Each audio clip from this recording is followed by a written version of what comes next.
విఘ్నేశ్వరుణ్ణి పొద్దున్నే ఒక్కసారి చూసి నమస్కారం చేస్తే చాలు. అది లోకంలో ఎక్కడా లేని విశేషం.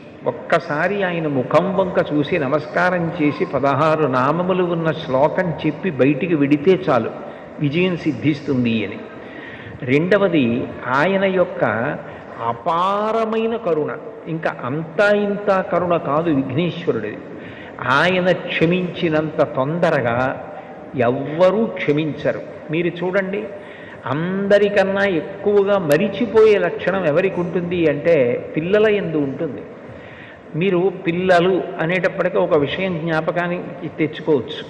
పెద్దవాళ్ళు ఏదైనా తింటున్నారనుకోండి, ఎవరో పెద్దలు వచ్చారు ఇంటికి, ఇంట్లో భోజనమో ఫలహారమో చేస్తున్న పెద్ద ఆయన ఆ పళ్ళెం పట్టుకునో లేకపోతే చేతిలో ఏ ఉండ్రాయో కుడుమో పట్టుకుని తింటూ వీధిలోకి వెళ్ళి స్వాగతం పలకడం, ఆ పళ్ళెం లోపల పెట్టి తాను పెడతాడు.